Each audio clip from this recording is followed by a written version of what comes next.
Welcome to Kavita Medico's Education. This is part second of pneumonia disease condition. So here in part second, I am going to start with the pathophysiology of pneumonia. So basically the pathophysiology of pneumonia have been divided into 4 stages. Okay. So how any person get affected through pneumonia?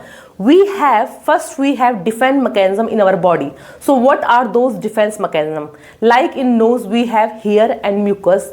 Then we have number 2 we have cough and gag reflex, and number 3 we have cilia. Okay, cilia are the hair like structure which will do the ciliary movement and will prevent the dust particle and microorganism to enter into our lungs.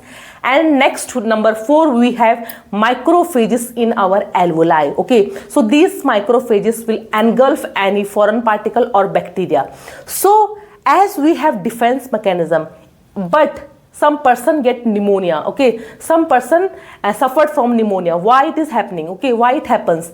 Due to the low immunity. Okay, due to the low immunity, or maybe the bacteria or the viruses present around us are more stronger. Okay, and next, if the person is suffering from any chronic disease condition like cancer, leukemia, HIV, AIDS, or any form of COPD, then his immune system immunity gets suppressed and he will easily catch the pneumonia disease condition. Okay, so we have 4 stages in the pathophysiology of pneumonia. Okay, so first stage we have congestion. Okay, so suppose I am taking the example of bacteria here, the Streptococcus pneumonia bacteria. So when we are inhaling the harmful air, when we are inhaling the air, so in that air the pathogen or microorganism, I am taking the example of bacteria. Okay, because bacteria is the most causative agent for causing the pneumonia. Okay, so if Streptococcus pneumonia we have inhaled through the air, okay, this pneumonia can happen through the inhalation route, through the aspiration route, through the hematogenous blood route, and through the direct spread. Suppose we have inhaled the air and a huge amount of bacteria have entered into our alveoli. Okay, so what is happening? We have inhaled the air, okay, and some bacteria have entered into our respiratory tract and they have reached to our alveoli. So a huge amount of bacteria have reached here. Okay, so what will happen when some foreign particle or antigen particle enters into our body? Then our body supply the immune cells or antibody here. Okay, so our body get to know that there is an foreign particle or antigen particle have entered into our respiratory tract. So what's our body mechanism? So our body will do the dilation into these capillaries, into this blood capillaries. Okay, so our body will send large amount of blood into this blood capillaries, and this blood capillaries will get dilated, and few number means a less number of neutrophils will be enter into our alveoli for fighting the antigen. Okay, so a few number in initial stage, a few number of neutrophils is enter into our alveoli. Okay, so due to the blood into this capillaries, these capillaries are become dilated. So what is the first stage? We have congestion. It is also called as initial stage of pneumonia. So it is happen for 1 to 2 days. So what we see in this stage? So in this congestion stage, our lungs will become enlarged due to the inflammation or edema. The microorganisms have entered into our lungs and they will do the irritation and inflammation into our lungs. Okay, next we have heavy congested filled with fluid. Okay, so due to the defense mechanism of our body, some amount of fluid filled neutrophils will enter into our alveoli. So there will be heaviness seen in the lungs. Okay, means in the segment, we are talking about the segment of a lung. Okay, we are talking about one lobe of lung. So there will be congestion seen in one lobe of lung, and there will be heaviness. Okay, our lungs are like a sponge. Okay, so when some amount of fluid will enter into this alveoli, so this alveoli will fill with some amount of fluid. Okay, so the lungs will become heavy, congested. Next we have filled with fluid, bacteria multiply. So what is happening? In initial stage, the bacteria are going to get a colonization. They are doing the colonization here, they are doing their multiplication here. Okay, so it is the initial stage. So in the initial stage, the lungs will become heavy, congested, and they are filled with few amount of neutrophils. Okay, next we have red hepatization. Second stage we come across, that is red hepatization. So why we are comparing the lung as a liver? Because in second stage a more and more amount of blood will enter into this blood capillaries. So this blood capillaries will become more dilated now. Okay, so it is a stage of 2 to 4 days. So in this stage, affected lobe is red. Now, because a lot of amount of RBC is entering into this alveoli, a lot of amount of blood, our body sending a lot of amount of blood into these capillaries. So now the lungs will appear like a red, okay, like a liver formation. And there will be firm and consolidation. Alveoli are filled with lots of neutrophils, RBC, fibrin, cytokines and TNF. Now our body will send a lot of amount of WBC here. Like leukocyte will enter here, some amount of neutrophils will also enter here. Again, what is happening? These bacteria are multiplying in a very fast rate, okay, and our WBC are entering here, okay. So huge amount of leukocyte, neutrophils and some amount of interleukin factors or a TNF factor will also enter here, okay. Now this bacteria is also releasing exotoxin and endotoxin chemical, okay. This exotoxin and endotoxin chemical will do the breakness in the alveoli wall, okay. It will do the necrosis in this alveoli wall, okay. So now the blood vessels are fully dilated, so they will do the permeability a lot, okay. So lot of amount of fluid will enter into our alveoli. In that fluid there are WBCs, neutrophils, leukocytes. So there will be a huge fight between the antigen and antibody here in the second stage. That's why the lungs will appear in a red stage like a liver, okay. So due to the RBC, lot of amount of RBC is entering here, so the lung will appear in a red form. And after some time they will form a consolidated particle also here, means there will be little bit of solidification will also appear here. Next we have gray hepatization. Now after fighting between the antigen and antibody, the stage comes that is called as gray hepatization. In this stage, due to the fighting mechanism of antigen, foreign particle and antibody, some amount of RBC will get breakdown, okay. So due to the breakdown of RBC, the liver will go into the gray condition, okay. It is 4 to 8 days condition. So the macrophages begin to appear in exudate RBC breakdown. Due to the fighting mechanism, the RBC will break down here and lot of debris, dead bodies will appear in the alveoli. Now a few amount of macrophages will generate here, okay. So what is the function of macrophage? The function of macrophage is to engulf any dead body or foreign particle, okay. So whatever leukocyte, RBCs or bacteria are in a dead form, the macrophage will eat those particles slowly, okay. So this is the third stage, that is called as gray hepatization stage. So in third stage what is happening? Macrophages are appearing here for engulfing or for eating the dead bodies of bacteria, RBCs, WBCs, okay. Now last stage, that is called as resolution stage. It is called 1 to 3 week stage or 8 day onward stage. So it is the last stage. It is also called a resolution or healing stage. In this stage, macrophages remove remaining debris, pathogen exudate. So in the last stage, if the person immunity is very strong or he is taking a good medical treatment, then what will happen? The macrophage will eat all this exudate or pus, okay. So the pus which is getting collected into this alveoli, this macrophage will eat all the debris, all the exudate and all the pus from here.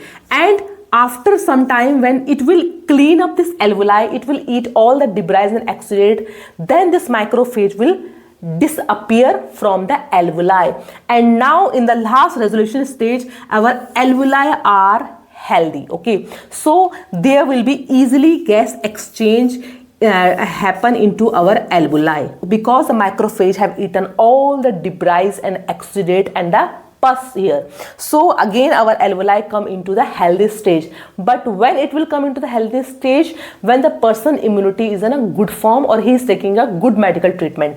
Now let's discuss the arrow-wise pathophysiology of pneumonia. So what is happening? Inoculation of causative agent. We are inhaling. Okay, we are inhaling some pathogen or microorganism into our respiratory tract. Because why this pathogen entering into our respiratory tract? Because we have low defense mechanism. Okay, due to low immunity, or the microorganism are more stronger than the host immunity. Okay, so now this microorganism will enter into our alveoli, into many alveoli. Okay, now they will do the colonization and multiplication of pathogen. Now this pathogen or microorganism, for example Streptococcus pneumonia, will do a colonization formation in the alveoli. They will multiplicate or replicate into the alveoli, and due to their multiplication and replication, they will release certain types of chemicals like the endotoxin and the exotoxin chemical. These chemicals will again degenerate or break down the alveoli wall. Okay, now what is happening after entering of antigen particle or foreign particle into our body will take an inflammatory response. Okay, there will be immune response. So what is the immune response? In the immune response, our body will dilate the blood capillaries. So the blood capillaries which are around the alveoli, they will get dilated. And from this dilated blood capillaries, certain types of WBCs like neutrophils, interleukins, cytokines, TNF factor will release into the alveoli. So when this cytokines, interleukins or neutrophils will enter into the alveoli, so there will be a fighting mechanism will happen between the antigen and antibody particle. Now a lot of amount of fluid, a lot of amount of serous, lot of amount of WBC fluid or RBC is released into the alveoli. Now our alveoli is full of fluid. Okay, there is debris, means there is dead body or necrosis will happen into our alveoli, and a lot of exudate will be collected into our alveoli. Okay, exudate means there will be lot of pus collection into our alveoli. Okay, and in that pus there are bacteria, immune cells, RBC, all are present. Now our alveoli are fully filled with the pus collection. And after some time, if the immunity is not responding in a better way, if the person having a weak immunity, then this pus will go into the consolidation form, it will go into the solidification form. Okay, so this consolidation and solidification will happen in the alveoli and around the alveoli also, in the interspace of the alveoli also. Okay, so slowly our lungs flow will go into the consolidation or solidification form, and there will be impaired gas exchange. Now there will be no gases exchange will happen into our alveoli, because the immunity have not responded in a proper way, or the person is suffering from pneumonia. Now this whole alveoli will go into the consolidated form, and there will be no exchange of gases. There will be hypoxemia condition. Hypoxemia means when there is low level of oxygen into our blood. Okay, so this condition of low ventilation perfusion is called as pneumonia. So this was the pathophysiology of pneumonia.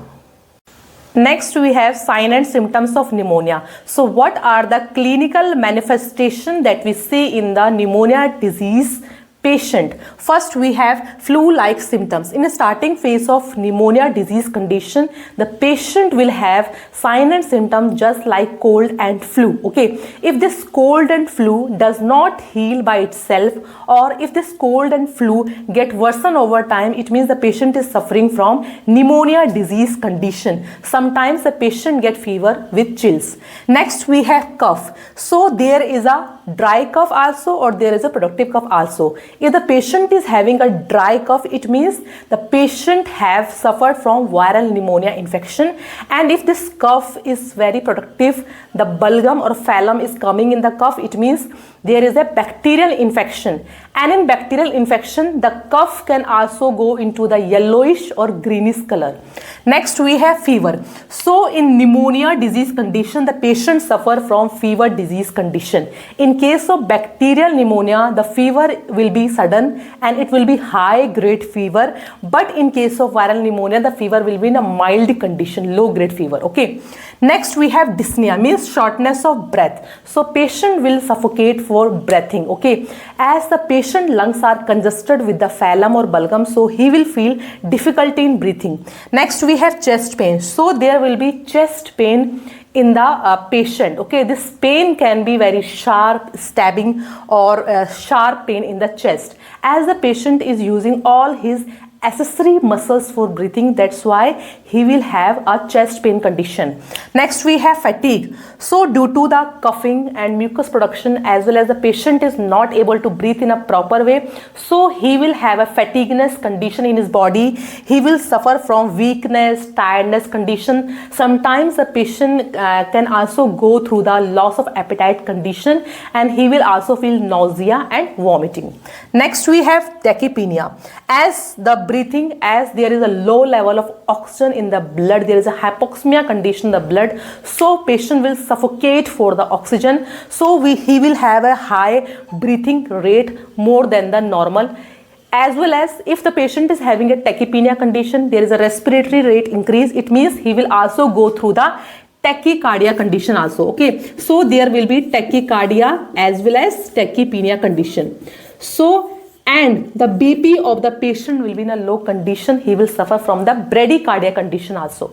Next we have altered mental status. So patient will lose his consciousness level. Okay, there will be altered mental status of patient, especially it is seen in the older adults patient. So these were the signs and symptoms of pneumonia.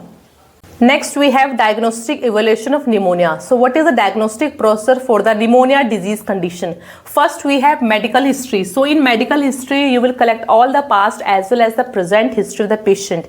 We can ask several questions to the patient, like is patient is having any bad habit of smoking or drinking alcohol. Okay, and we will collect his past medical history, like is patient is having any surgery in the past, or does anyone in his family suffering from any chronic disease condition, or is patient is having any allergy through any medication. So all the complete past as well as present medical history will collect here. Next we have physical examination. So a complete head to toe examination is done here. Mainly we will do the observation procedure here. Okay, by observing the patient condition, like is patient is taking the breathing in a normal way, is there is any tachycardia condition or tachypnea condition is there, is patient is suffering from any cyanosis or bluish discoloration, through the observing the patient condition. Okay, next we can also check here the vital sign of the patient here, and we can also do the auscultation process, means by hearing the lung sound through the stethoscope, that any cronky, whistling or ronky sound is coming through the lungs or not. Okay, so we will do complete head to toe examination in physical examination. Next we have chest x-ray. So our chest x-ray will show all the consolidation, solidification of lungs here. So in chest x-ray we can check for the any congestion or solidification of lungs here. If chest x-ray is not so clear, okay, and the patient is having a pathetic or worst pneumonia disease condition, then we can go for CT scan. CT means computerized tomography scan, in which we get a clear good images of the lungs. Okay, if chest x-ray is not so visible and we are not able to clear what type of pneumonia it is, then we can go for the CT scan, that is computerized tomography scan, in which we will get the clear images of the lungs.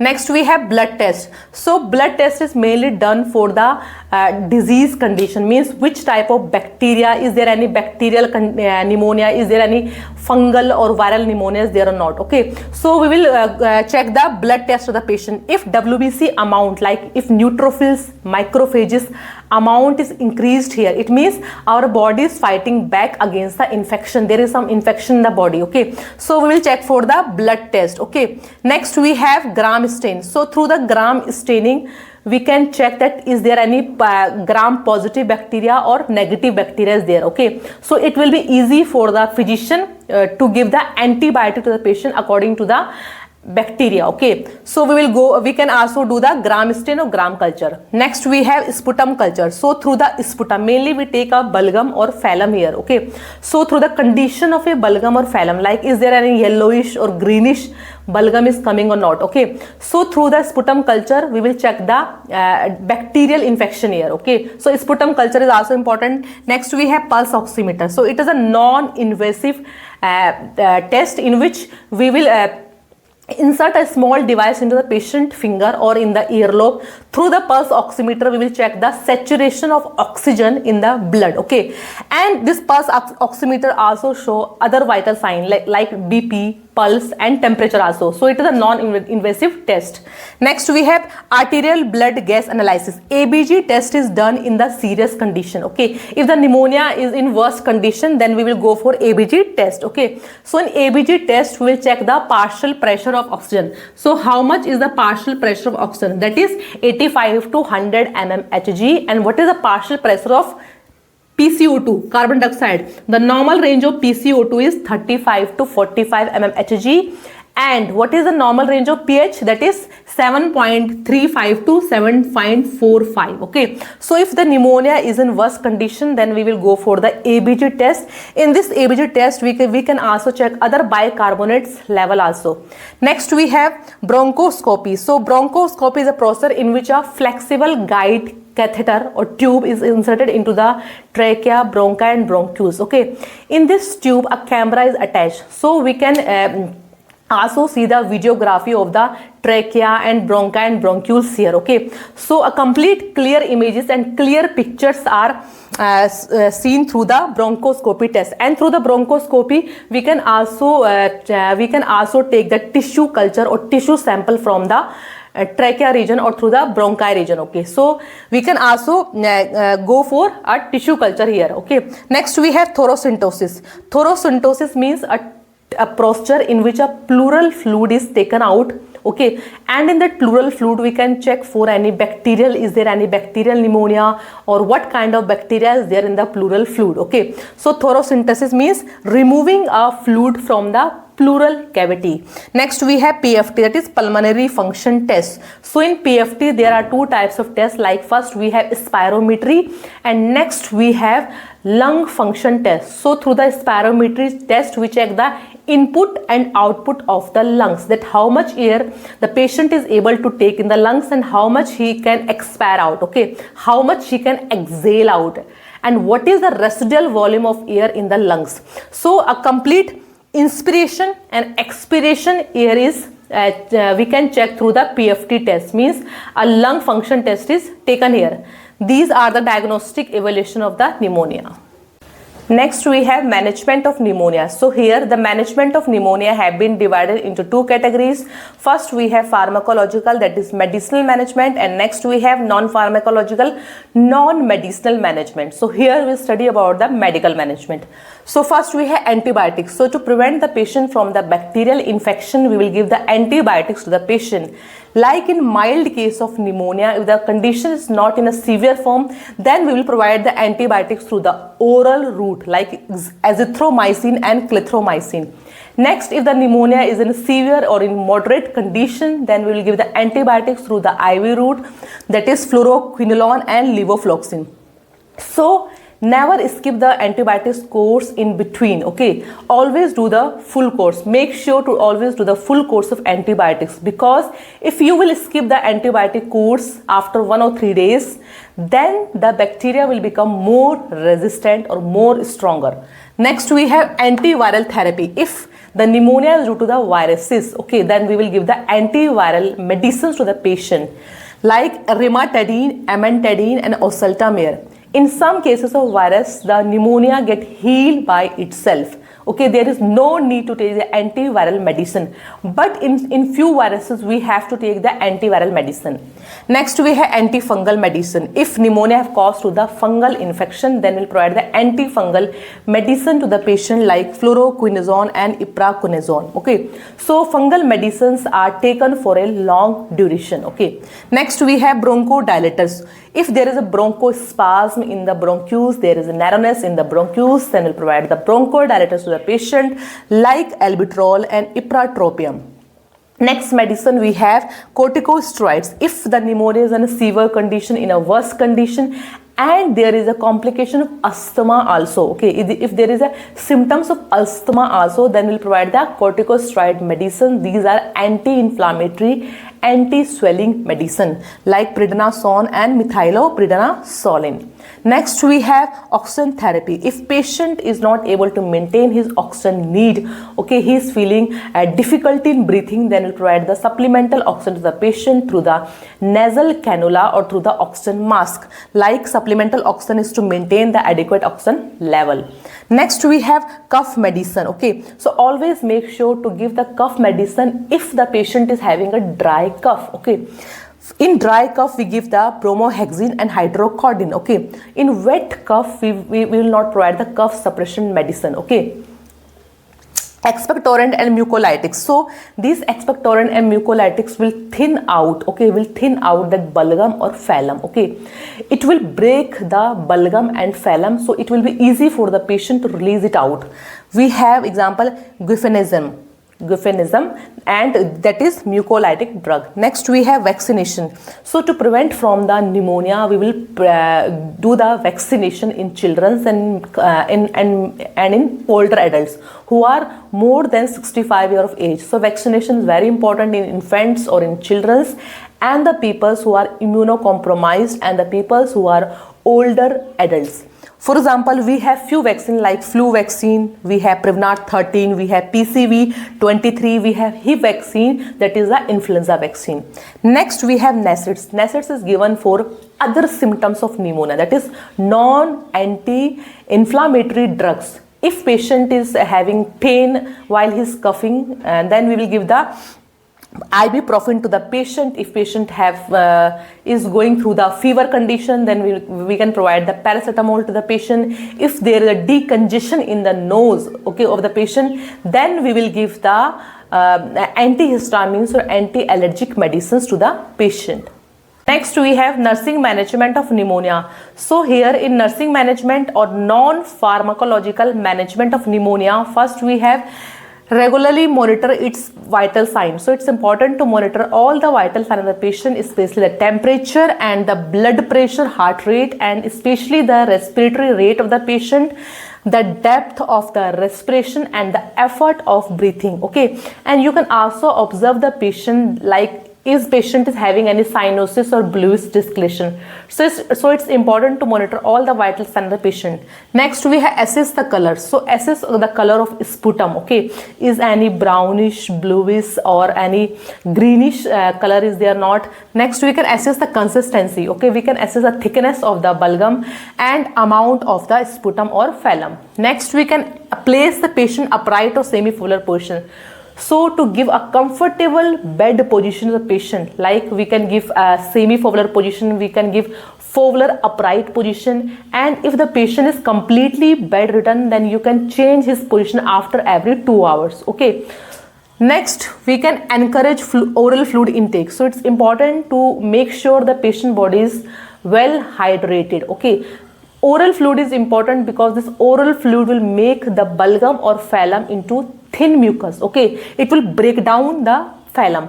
If patient is not able to take the oral fluid, then administer IV fluids to the patient. Next we have perform chest percussion. So do the chest percussion or chest physiotherapy of patient. In chest physiotherapy there are various techniques like percussion technique, there is a vibration technique. Educate and help the patient in spirometry, okay. So do the spirometry exercise to the patient, help and teach the patient about the coughing and deep breathing exercise. Next we have nutrition supplement. So in pneumonia condition, it's very important to give a good nutritious diet to the patient, especially high calorie and high protein diet. And you can also add vitamin A, vitamin C, vitamin D and zinc supplement here. Next we have rest and activity modification. So it's important to take a rest in the pneumonia disease condition because it will boost up the immunity of the patient and slowly help the patient to do a daily life activities. Next we have quit smoking. Educate the patient and his family about quitting the smoking as well as alcohol. Regularly do hand wash. Pneumonia is a highly contagious disease condition, as you have seen in the community acquired pneumonia.